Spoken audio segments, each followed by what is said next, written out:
Fluorescein angioscopy with interpretation and report. Ophthalmoscopy allows a complete view of the back of the eye.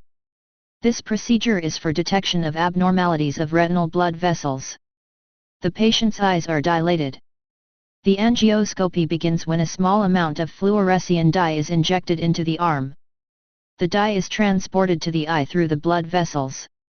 As the dye traverses the retinal vessels, the retina is viewed through the ophthalmoscope using filters that enhance the fluorescence of the eye.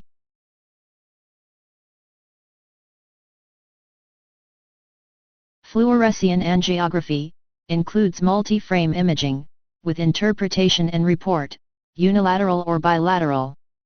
As the dye traverses the retinal vessels, a motorized camera attached to an ophthalmoscope photographs a sequence, documenting the dye's progress through the vessels of the retina.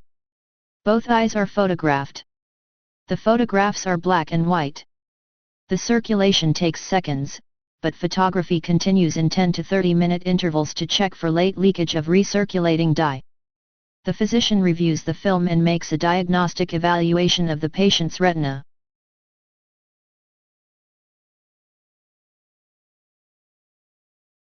Indocyanine-green angiography includes multi-frame imaging, with interpretation and report, unilateral or bilateral.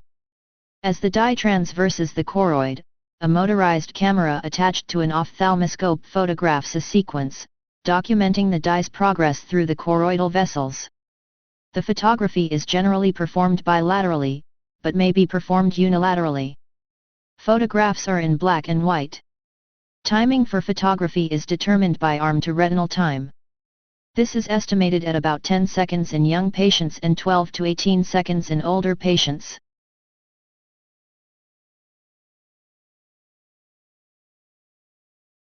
Fluorescein angiography and indocyanine-green angiography includes multi-frame imaging, performed at the same patient encounter with interpretation and report, unilateral or bilateral. As the dye traverses the retinal vessels and the choroid, a motorized camera attached to an ophthalmoscope photographs a sequence, documenting the dye's progress through the vessels of the retina and the choroid. The photographs are black and white.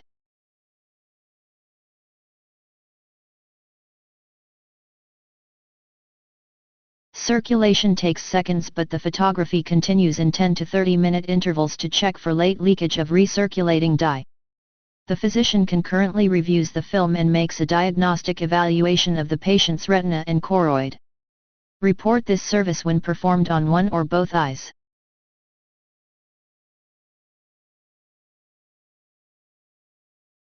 Fundus photography with interpretation and report. The physician or technician aligns the fundus camera, which is attached to an ophthalmoscope, along the patient's optical axis after the patient's pupil has been dilated. The 35 mm camera is, in effect, a large ophthalmoscope that allows viewing of the retina and a light flash system for producing color photographs of the retina. The eyes are dilated to enhance the photographic quality and less unnecessary for image acquisition or clinically contraindicated. Both eyes are photographed.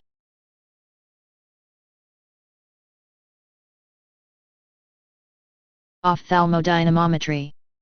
The physician exerts pressure on the sclera with a spring plunger while observing with an ophthalmoscope the vessels of the optic disc.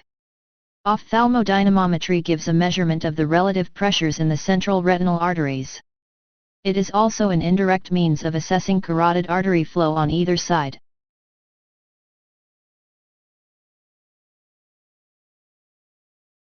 Needle oculoelectromyography, one or more extraocular muscles, one or both eyes, with interpretation and report. The physician or technician applies concentric needle electrodes to the patient's extraocular muscles to record muscle actions. This procedure is mostly applied for research into eye movement.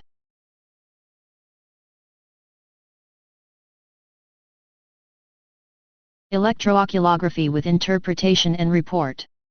A normal retina has a predictable electrical response to light. The EOG records metabolic changes in the retinal pigment epithelium by evaluating the retina's response to light. The physician or technician places electrodes on the skin around the eye so that eye movements of both eyes can be recorded separately or together. The EOG is often used in cases where the electroretinography isn't sensitive enough to pick up macular degeneration.